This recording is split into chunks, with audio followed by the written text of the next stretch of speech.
Okay, so when we read Aristotle, one of the big centers of gravity that students just have to talk about is friendship.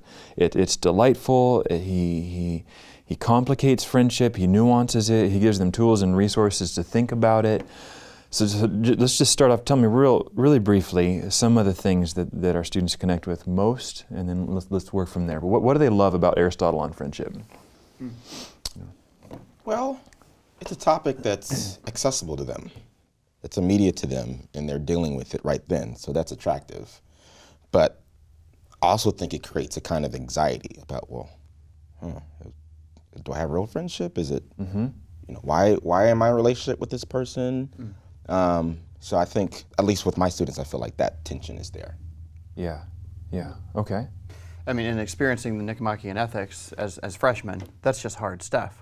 And so after the pain of getting through part one, right. Then there's a little bit of relief when he starts doing the virtues list, so some applications there.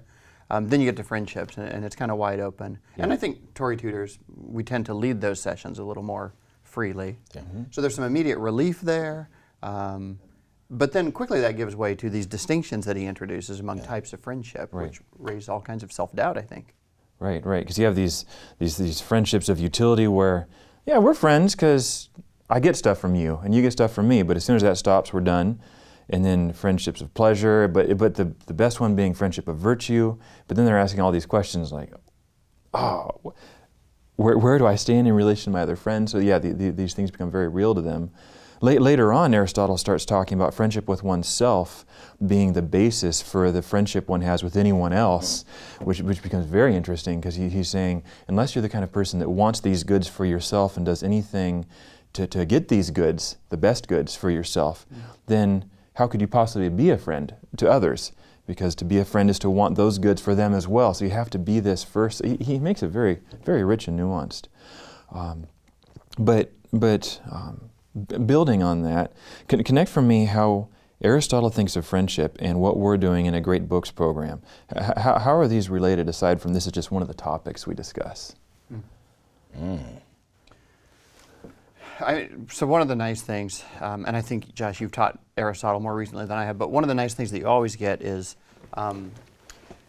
this is a moment where what's been going on the whole time comes out and is made explicit, right? We've been, sometimes I think, how can you trick 18-year-olds in Southern California with good weather outside into investing tons of intellectual energy into reading hard old books? And there are certain answers, right? So one answer traditionally has been it's a social climbing status kind of a thing, right? They're grooming their resumes, so they'll work very hard on that. Right. Okay, I'll take any reservoir of energy I can get for this. Some of that's going on. But what really is the secret sauce, the motive power, the energy that drives this is they're in a circle. And they're doing intellectual life along with these people. Right. And they're forming friendships of various kinds. That's been going on all along. Aristotle suddenly comes out as the theorist who will explain that which has been happening. Now I have language for it, now I have categories, and I can begin to process what's been going on all along. Yeah, Dante calls him the master of those who know. Right? And suddenly he steps forward as the one who knows what they're doing in class. I think one of the things with the Torrey in the reading is like the discovery of the authors as persons with which I can cultivate a friendship. And so I think about some of our theology sessions, say with Calvin or Luther, and in some of those you get some people who they're ready to go to the death for their position, right? But they all kind of know things that people have said about Calvin, but less about what Calvin has said about Calvin. And the discovery of him as a person working through these kind of theological questions changes the dynamic of the conversation and our capacity to engage together with Calvin. So, or any writer. So I think that epiphany, I think, that we have over and over again with texts as persons, I think is an incredible thing about the Torrey experience. No, that fits really well with, you can think of a Great Books education as something that is useful. It gives you certain benefits, towards your career or socially, those kinds of things.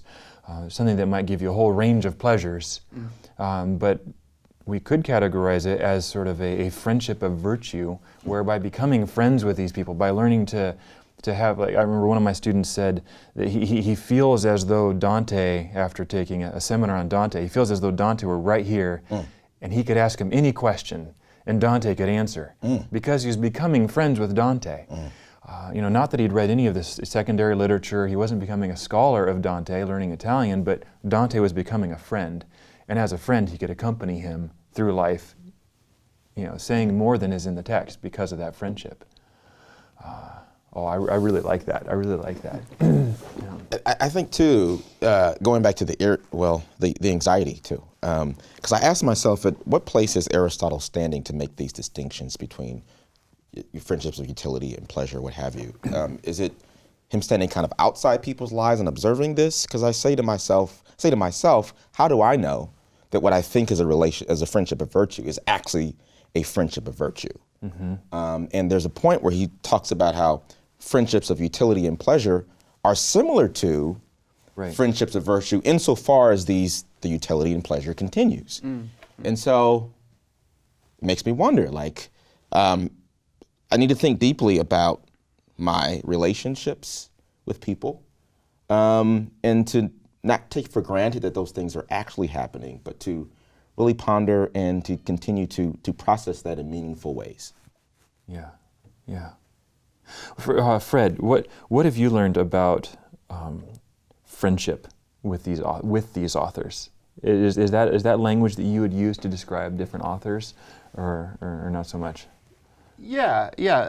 You do make friends with the authors of these texts, and the texts are vehicles, and you feel like you can know their minds. One of the great advantages Torrey tutors have over Torrey students is we are assigned to reread these texts over and over. And so you can come back to it and go, oh, I totally missed that before, but my sense of who this person is who's writing has now been extended or confirmed or deepened. I remember you saying that about Calvin, about the third time you did a seminar on Calvin's Institutes. So you'd read through it for the third time and you thought, okay, I've got the feel now. Like I that wasn't quite the language you used, and this was a while ago, but now you knew Calvin now. Yeah. In a way, before you'd read it, several times, but now you knew him. Oh yeah, and you really get a sense that he's pastorally worried about you. Yeah. Right? When you're reading Calvin, you think, why is he saying these statements? And you look around a little bit and get to know him, and you realize, oh, he's really worried that I'll get this wrong.